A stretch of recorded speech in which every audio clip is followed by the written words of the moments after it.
बच्चों अब हम खंड ख पढ़ रहे हैं रचना, यानी कि रचना कैसे करेंगे। तो इसमें हम पढ़ेंगे बच्चों अनुच्छेद लेखन, पैराग्राफ राइटिंग। बच्चों किसी विषय पर कुछ वाक्यों में अपने मन के भाव या विचार लिखना अनुच्छेद कहलाता है। अनुच्छेद यानी कि पैराग्राफ जिसको आप बोलते हैं। पत्र लेखन की भांति अनुच्छेद लेखन भी एक महत्वपूर्ण कला है। अनुच्छेद किसी भी विषय पर लिखा जा सकता है, किंतु इसे लिखते समय निम्न बातों का ध्यान रखना चाहिए। तो बच्चों वो कौन कौन सी बातें हैं? पहली बात, अनुच्छेद में विचारों को क्रमानुसार लिखना चाहिए। दूसरी बात, अनुच्छेद की भाषा शुद्ध, सरल एवं स्पष्ट होनी चाहिए। तीसरी बात, अनुच्छेद के विषय में अच्छी तरह विचार करना चाहिए।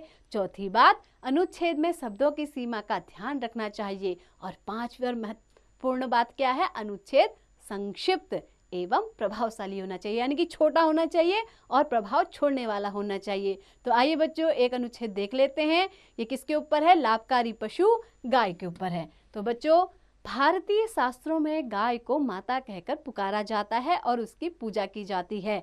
गाय लाल, काली, सफेद कई रंग की होती है। गाय विशेषकर हरा चारा और भूसा खाती है। दूध देने वाली गाय को दाना, खली और बिनौले भी खिलाए जाते हैं। गाय प्रायः सभी देशों में पाई जाती है।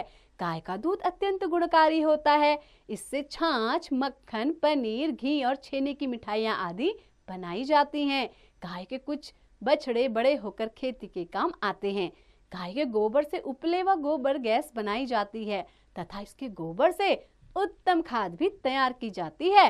गाय मानव समाज के लिए बहुत उपयोगी है। इसकी सेवा करना हमारा कर्तव्य है। तो बच्चों आपने देखा कि अनुच्छेद कैसे लिखा जाता है। ऐसे ही हम एक और अनुच्छेद देख लेते हैं उदाहरण के रूप में, जैसा करोगे वैसा भरोगे, इसका शीर्षक है।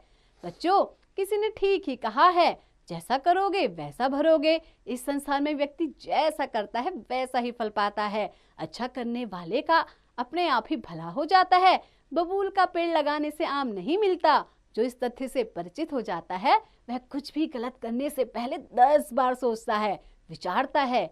आज ऐसा भ्रम हो गया है कि बुरे काम करने वाला फल फूल रहा है, पर यह स्थिति ज्यादा दिन नहीं चलने वाली। भगवान के घर देर हो सकती है, अंधेर नहीं। अच्छा कार्य करने वाले को उसका फल अवश्य मिलता है, चाहे उसकी फल प्राप्ति में देर ही क्यों ना हो जाए। हमें चाहिए कि हमेशा अच्छे कार्य करते जाएं, दूसरों को सुख देने का हर संभव प्रयास करें। तो बच्चों एक छोटा सा अनुच्छेद तीसरा और दिया गया है। ये किसके ऊपर है? वृक्षारोपण के ऊपर। तो बच्चों वृक्ष प्रकृति की मूल संपदा है। प्राचीन काल से ही भारत में वृक्षों की देवताओं के समान पूजा होती आई है। वृक्ष भूमि के कटाव को रोककर भूमि की उपजाऊ शक्ति को बढ़ाते हैं तथा वातावरण की कार्बन डाइऑक्साइड को ऑक्सीजन में बदलते हैं, जिससे वातावरण में संतुलन बना रहता है। परंतु जनसंख्या वृद्धि और औद्योगिक विकास ने वृक्षों का विनाश कर दिया है, जिससे प्राकृतिक असंतुलन बढ़ने लगा है। अतः वृक्षों की सुरक्षा को ध्यान में रखते हुए वन महोत्सव का कार्यक्रम तैयार किया गया है, जो जुलाई के प्रथम सप्ताह में मनाया जाता है। सभी सरकारी कार्यालयों व विद्यालयों में प्रतिवर्ष यह कार्यक्रम व्यापक रूप से मनाया जाता है। इसके अतिरिक्त सरकार द्वारा पेड़ों को काटने पर भी प्रतिबंध लगाया गया है, किंतु जनता के सहयोग के बिना यह महान कार्य संभव नहीं है। अतः हम सभी को इस ओर जागरूक होना चाहिए। तो बच्चों आपने 3 अनुच्छेद देखे और आपने सीखा कि अनुच्छेद किस प्रकार लिखे जाते हैं। आइए अब हम इसका एक बार दोहराव भी कर लेते हैं। तो बच्चों किसी विषय पर कुछ वाक्यों में अपने मन के भाव या विचार लिखना अनुच्छेद कहलाता है।